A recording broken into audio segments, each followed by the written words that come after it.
Hey house guests, it's your girl Rack Famous Star. I am here. I am back for episode 2. Oh my gosh, my notes are already on the wrong page. But episode 2 of Big Brother. I completely forgot to say this last week, but if you like what you hear, you like what you see. Oh wait, that's weird. If you like what you hear, you agree, please comment, please like, and if you want to follow my channel, please subscribe to my channel. I will be doing Big Brother season 24 episode updates, not spoilers. I am in on the spoilers, but it's just too much for me to keep up with. And then I'm also doing the challenge USA that comes on Wednesdays right after Big Brother. I think that's how they're gonna do it, but I'm also doing that. So I have two videos on Wednesdays. It might move to one Wednesday, one Thursday, but then the Big Brother one will always come out that night. So I don't know. But so we left off in the last episode. Well, first of all, they were like naming people in the beginning, and they were like, and we have the twerker, and it shows Kyle like, awkwardly twerking, and I was like, the twerker, that's his Big Brother legacy. I don't know, but I did laugh at that. To recap, Pooch is the backstage boss. He had picked Brittany, Paloma, and Alyssa. And they're having that America's Vote where you can call in and cast your votes for who you want to save. They're still not sure. Now, I feel like I picked up on some clues, but I'm still not sure, and the house guests still aren't sure of what the vote, or like how, because they, like how it's going to end up, because they said they might be one of the people being sent home, or what about the noms, like what about that? So, and then Daniel had won HOH. So there's just like a lot going on. So this is where we pick up. Monty, Joseph, and Kyle think that Pooch did a good job with his picks. One, because it wasn't them. And two, he picked the first two people who fell off, and then Brittany because he remembered her dress, or like that she was a belly dancer, and she was dead center. Like, I feel like anybody he picked was kind of like, not screwed over, but just kind of like, it was very random. Michael and Brittany are the two that are outright lying about their profession. I think some people left off that they were in other things. Like, I think Joseph left off that he is in law school. But I think Michael is a lawyer. I'm not sure if he's a lawyer or in law school, but he's in law. He said he works in an escape room. And Brittany said she's a toy tester. And Brittany is a clinical hypnotherapist. Now, I always, I struggle with the, just tell them the truth or just lie, because some people will kick you out based on what you do in real life, because they really think that what you do in real life will cross over to the game.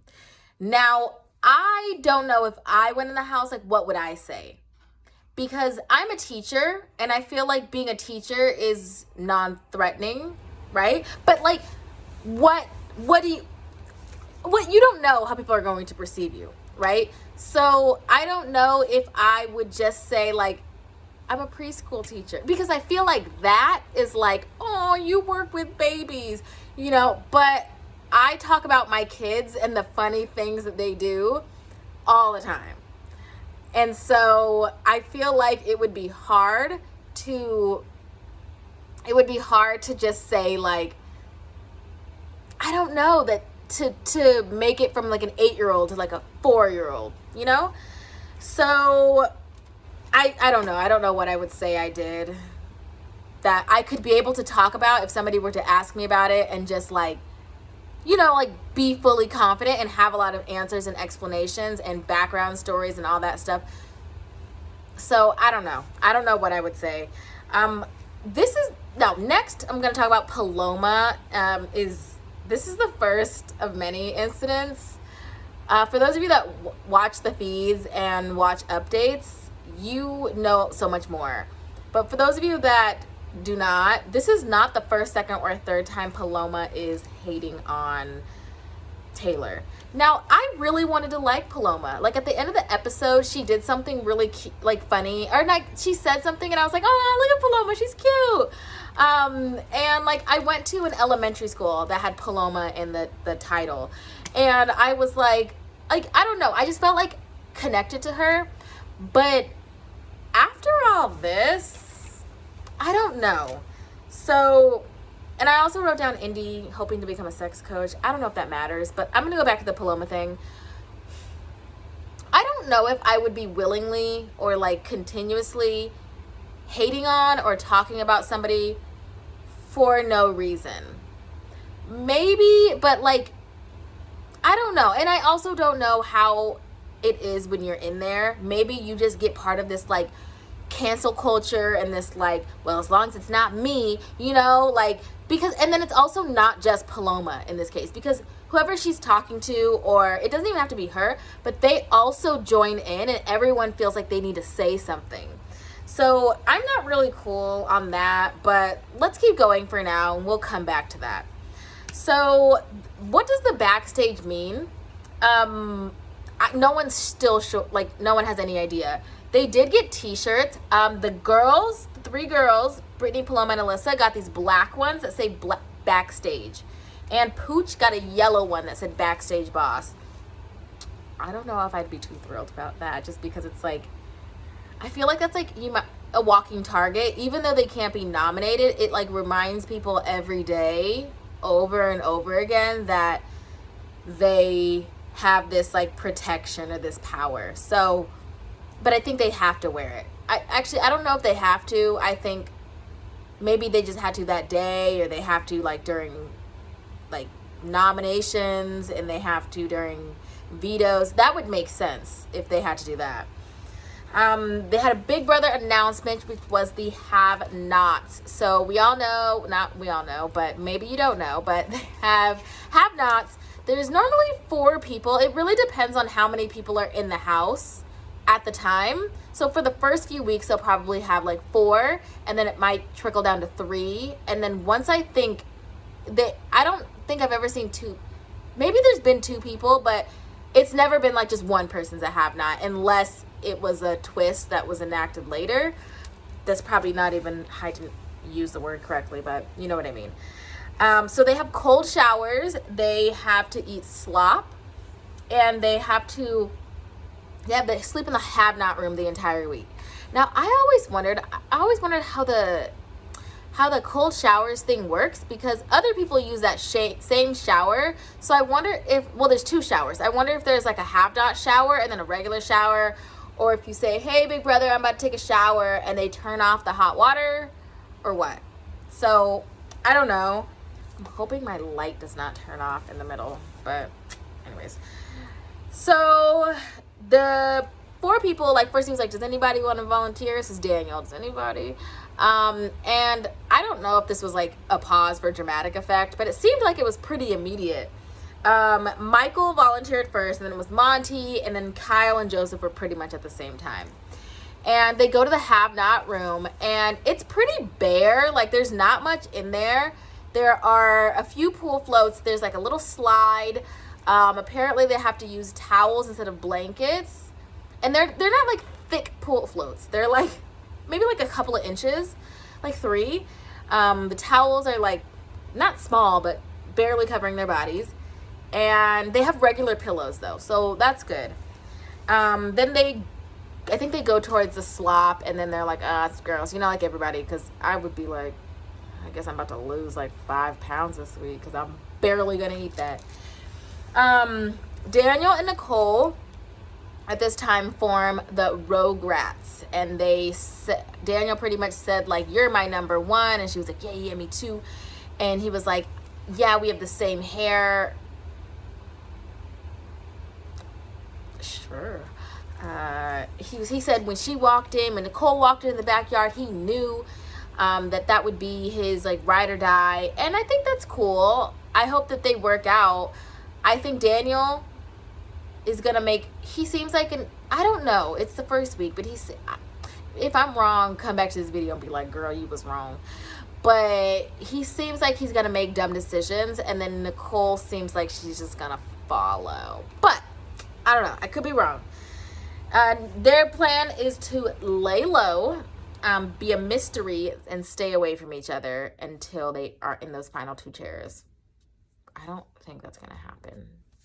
But I'm probably wrong.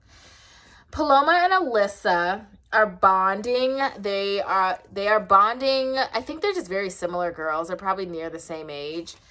They don't trust people, but it seems like they are always talking about other people. They're calling their alliance like Scorpio sisters.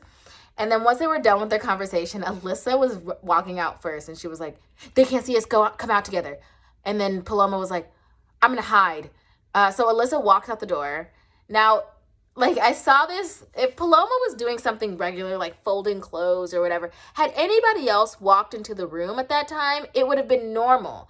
But if Paloma's hiding, okay, somebody walks into the room, Paloma is hiding, that would be weird, right? Like, so that was an interesting choice that she went to go hide.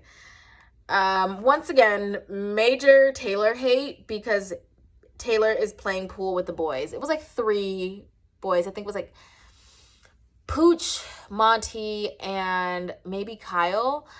Now, I have not seen all of the feeds, and I don't know everything Taylor is doing, but this could have been one small moment.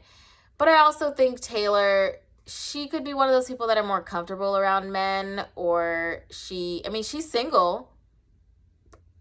Why not, you know? So I don't know. I wasn't a huge fan of the move, but also I'm not going to be like, look at her playing pool with the guys. I'd be like, let me get up there, girl. I want to play too, you know? So I don't know. I think this is all very interesting, but they're like upset at her. Not upset. No one says anything to her. Because not right after this, but right after this in the episode, all of the girls minus Taylor and Nicole are in a room. Nicole was somewhere else. I don't know what she was. She must have been like by herself. Taylor is upstairs with the rest of the guys, which is maybe not all the guys, but most of the guys. And they're at this other smaller pool table. And they were like, oh, where is everybody? Oh, Taylor's upstairs. Like, and they had a problem. Oh, I thought my phone died. They had a problem with this. They end up calling themselves the girls, and basically it was like, Taylor's not with us. Okay, so when they talk about America's vote here, I thought this was interesting because they said one of the 3 backstage passers will be in danger. I don't know if anybody else caught this, but when I said one of the, so what's gonna happen? You know? So it sounds like, and then they said one can be saved. So it sounds like, so there's 3 of them. So say one is saved, then there's the 2 other, let me do it like this, the 2 other people. Then maybe there's some sort of competition, and then the one that's not safe is the 3rd nominee. I don't know. Because that whole one of the backstage passers will be in danger, that kind of like, I was writing it down in a fury. So, I don't know. Alyssa and the Newark, Denmark situation. Look, I'm not a geographer either, but I don't know. Maybe geography is not her strong suit. She just goes places and just enjoys things, and that's fine. So I'm going to keep going because I don't think this deserves more attention than that. Amira talks to Daniel, and she basically brings it up to his attention, that the have-nots volunteered to stay safe. And Daniel didn't think about that until she said it. And Amira said she can get the girls. 2 things. I thought about that too. I was like, well, I mean, that was like, I would have been like, that was nice. Now I'll pick from anyone else. Because I kind of feel like that's kind of crappy to, like, someone volunteered to be a have-not and then you put them up anyway. I don't know. But then I don't think being a have-not should get you out of being on the block. But then again, there's less people to nominate. So it's kind of like, you know, I don't know. He doesn't really have much to choose from. And when Amira said she can get the girls, I was like, if I was Daniel, that would have been a red flag to me. Big, huge red flag. Because what do you mean you can get the girls? Like, who are you? Michelle Obama? You know, like, I would have been like, who are you? Thinking you could just get somebody. So that would have been a red flag to me, because I would have been like, there's something going on where if you can just get the girls, then hey. Michael's realizing that he needs to pivot at this time because he doesn't want to be a big target and he wants to listen more than talk. And so he's trying to figure out when is it, you know, it'd be a Alexa, turn on lamps. Okay. God, I knew it. Let me just jump to the Jasmine and Paloma scene. Now, this scene, I'm not even gonna lie, I cried. I cried because I resonate with Jasmine. I resonate with losing someone, period. If you've seen anything or know anything about me, about three years ago in November, my mom passed away she was diagnosed like 5 months before that, in like July. She had stage 4 pancreatic cancer, and it was like out of nowhere, and it was crazy. Like, and so when they started talking about this, I'm not gonna lie, I was like, all of a sudden I had like tears coming down my face, and I was like, oh my god, I'm trying to stop my tears. But this was touching. I am like kind of rooting for Jasmine, just so, I don't know. I think this would be amazing for her. Like, I understand that feeling of like doing this for, you know, like your parent, or doing something, anything that you're doing in life to make your parents proud, to like, so yeah, I hope that she does a good job, but I don't know. I just thought this scene was very sweet. So the next scene was Michael and Daniel were talking. It was like 1 a.m, and Michael's plan was just telling him what he wants to hear. Michael admits to being a fan. I don't know if he said super fan, but he does admit to being a fan. And in return, Daniel was like, I don't trust him, because he did see when, like, people know the myth of like not being the first one in the house. And Michael was the first one closest to the door. Instead of opening the door and walking in, he opens the door, holds the door open, has the 3 people go in, and then like comes in after them, does a little, you know, funny thing at the end. But then, and so Daniel saw that too, and was like, oh, he's a super fan, he knows the game, like he knows. So that's why he was like, oh, I gotta target him. They also talked about Jacob is not a house guest. Joseph, he grew up in an Arab household. I think Joseph is super sweet. I think he has like a really sweet smile. He just reminds me of one of my students, just being like very like genuine. Joseph's mom is a fan of the show, and he's there to represent for all the Muslim Americans, because I think someone said there's been 3. I know Kaser is one, but there was somebody else in like season 10 or 11 or something like that that was also a Muslim American. I'm gonna have to look that up, but I think that's crazy, because they always have like a black house guest. From time to time they have like an Asian house guest. From time to time they have a Latino house guest. They always have somebody gay. I'm not saying that in a negative way, but I'm like saying that Big Brother they've had Big Brother tokens that they gave out each season prior to 23, that they would say, you know what, here's my black, here's my Asian, here's my gay. I think we got everybody. Everyone else doesn't, you know, like that was kind of like the vibe I got. Correct me if I'm wrong. I could be wrong, but he is there to represent, and I'm rooting for him. Like I said, he reminds me of one of my kids. My students, don't have kids, but he just seems like a good person. I hope he does not go home this first week. I'm glad he was a good switch for Marvin, but I still kind of wanted to see how Marvin was going to be. Anyways, Jasmine and Terrence see that Daniel is talking to everyone, but he isn't saying anything. So what it sounds like is that a lot of people did not know Daniel's nominations until pretty much he nominated them, because he wasn't telling people. Not many people were talking game with him. They were kind of like giving him names, I guess, or giving him what they would do, but he wasn't like confiding in really anyone about his decision. Alyssa threw Taylor under the bus when she was talking to him, so this was another Taylor hate. Now, I'm not gonna lie, I am not the biggest fan of Taylor. I don't know, I don't think it would be a good look for Daniel. How do I say this? To nominate in the same week, in the first week, to nominate 2 Black House guests. I'm not saying like, don't be like, what does race have to do with it? When we come from a previous season, where 6 people had to band together just to make sure, someone of color won.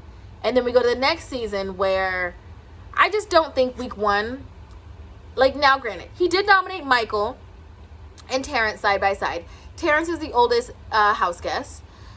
And then I don't want Taylor or Terrence, or I don't know. So I'm not trying to spoil anything, but he nominated Michael, and he ends up nominating Terrence first and then Michael. He said that being the first HOH, he had no reason. He doesn't hate anybody. He has no reason to nominate anyone. 2 people, he said 2 people who have not spoken enough or any game with him. And I was like, and Michael was like, well, I know that's crap, because I definitely did. And Daniel ends up saying like, yeah, Michael's a super fan, so I want him out of here. And I did think Terrence's like marketing, like, he kept saying like, DJ Showtime, DJ Showtime. So listen, if I'm back in Chicago, okay, if I'm back in Chicago, I need a DJ like coming up. I'll be like, look, y'all, I've been watching Big Brother and DJ Showtime. Like, you know what I'm saying? Like, this is great. If he just keeps saying it each week, I think it's great. That's pretty much all I have. I am excited. I love Big Brother because I love the silly, funny competitions. I think some of them are so random. Some of them are skill-based. I don't think you need to be a particular type of person to win. I think the average person that's good at a lot of things can win. But you can't win every week. I don't know. I just think it'd be so hard. I don't know what kind of strategy I would have. But I am excited to see the POV. I heard it was, I don't know what it was, Renaissance, someone said. But I'm excited for the competition. I'm excited to see who won and how they won. I am also excited to see if the veto gets played, and if it doesn't get played, then there's 2 nominations. I don't know how it would go. And then if it does get played and either Michael or Terrence comes off, then who would be the replacement? Like, it's so much, because now they have a little bit more to go on, because I think these noms were made 2 days ago. So 2 days ago was what, Friday? They entered the house on Wednesday. So basically it was like 2 days of getting to know them, and then someone was on the block. And then, I know the results of the veto, but so for those of you that don't know, I think noms are typically on Friday. The veto ceremony, player picks are that Saturday. And then normally they play on Saturday. But I don't think the veto ceremony, their meeting, whatever, is until Monday. Sometimes it's Sunday, but I think it's Monday. And then they have Tuesday, Wednesday, yeah, and then Thursday is the live eviction. So we'll see, but I hope you guys enjoyed my channel. I really enjoy talking to you guys. If you like what I said, please comment and like and subscribe to my channel. And I can't wait to talk to you guys next week. Bye.